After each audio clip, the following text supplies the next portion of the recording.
The Georgia Bulldogs are your SEC champions. They're going to have a bye in the first round of the college football playoff. They beat Texas yesterday in overtime. Georgia's ninth overtime now. They've played in 2 games.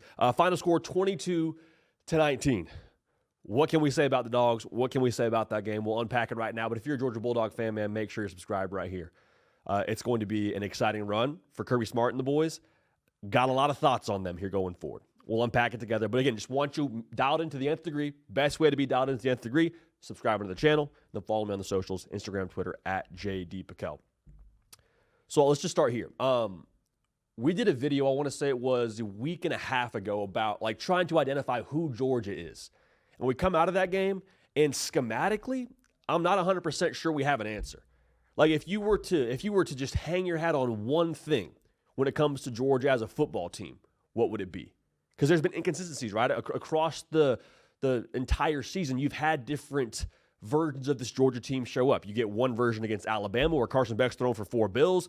You get the version against Texas yesterday where it's a grudge match up front.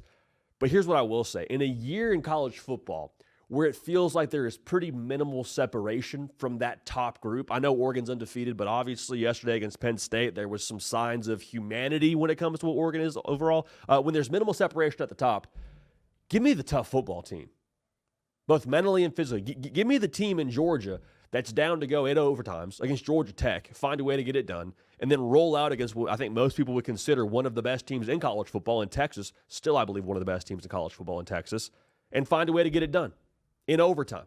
Oh, by the way, with your backup quarterback. And Kirby Smart said this, I think it's important. He's like, I've had more talented teams. I've had teams that maybe have a little bit more horsepower to them, but this team, man, they are one of the most mentally tough teams in all of college football. And y'all, that was the thing that scared me. So if you've been dialed into this show at any point in time, we take accountability, all right? We believe accountability is one of your best abilities here, so we're going to eat crow for this one. I picked Texas, and I told y'all in our preview, when I picked Texas, I could not help but have a vision of Kirby Smart post-game in Austin telling a ghost story to Holly Rose, how it looked. And he said, none of y'all believed in us, none of y'all picked us. And of course, I was like, hey, man, Texas tough to beat twice. A lot of short fields for Georgia in that game. I don't know if it happens again. We were wrong. So when we're wrong, we eat crow. This is black licorice flavored crow. This is not pleasant by any stretch of the imagination. So here we go. All right. That is disgusting. Okay. We'll circle back to that later. But that's on us. We're wrong. We're wrong. Okay. Should not have taken as big a bite there. But it is what it is. Okay. So, hang with me here. That's gross. Okay. I felt like, watching that yesterday, that I watched a national title kind of game. And I tweeted that out. And I mean, golly, my mentions were just a war zone. I got people from all outlets just firing shots off and saying, what's this guy doing? That was sloppy. This guy doesn't know ball. Here's what I will say. What we saw yesterday was 2 Lions going at it. All right, 2, I think, of the best line of scrimmage football teams in the country. 2 teams with multiple NFL draft picks on defense. 2 teams that were mauling each other. Like, of course it wasn't pretty. Like, I'm sorry for Brett, the sociology major, didn't have enough points for you, brother. But, like, that's what good football looks like. You rewind the tape and look back at those, like, Alabama, LSU heavyweight bouts they would have. That year where they met in the regular season and they met again in the national championship. That wasn't pretty. I believe there was, like, 1 touchdown score between those 2 matchups. Like, just because there wasn't points, just because it was 2 teams trading haymakers doesn't mean it wasn't good football. Again, I wouldn't be surprised. I'll stand on business here. I would not be surprised if we saw that again for the semifinals or the national championship, depending on how seeding works out here a little bit later today.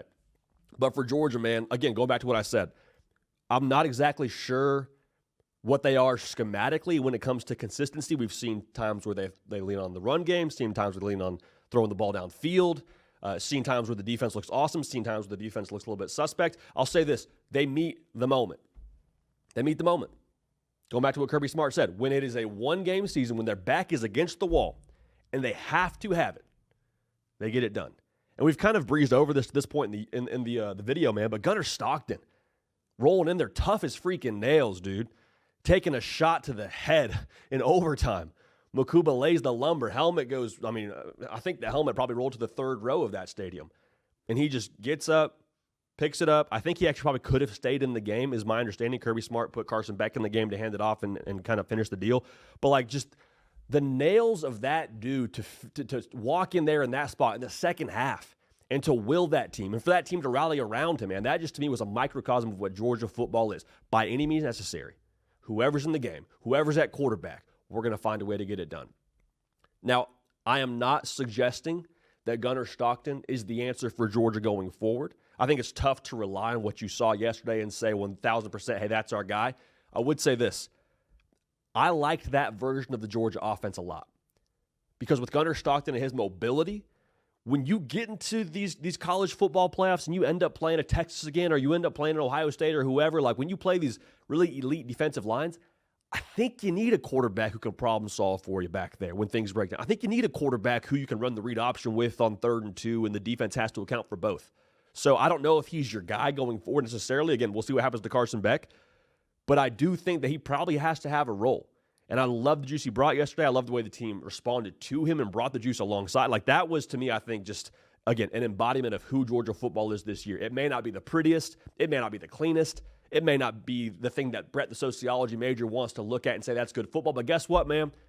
Football's ugly. Football's imperfect. Sometimes you need your backup quarterback to sub in the conference title game to get it done for you. And you got to rally around him. That's what good football teams do. Now, here's what I will say, too, as we wrap it up here. This is where things get dangerous. This is where things get dangerous now for Georgia, for the rest of college football, because we said this now. If you give Kirby Smart, give or take 3 weeks, to rest up, to get in his mad laboratory and prep for whoever they're going to see in that first game of the college football playoffs, we just said it. Who's better at a one-game season than Kirby and the team? I don't know. But I will say this. They now have to win 3 games to be national champions.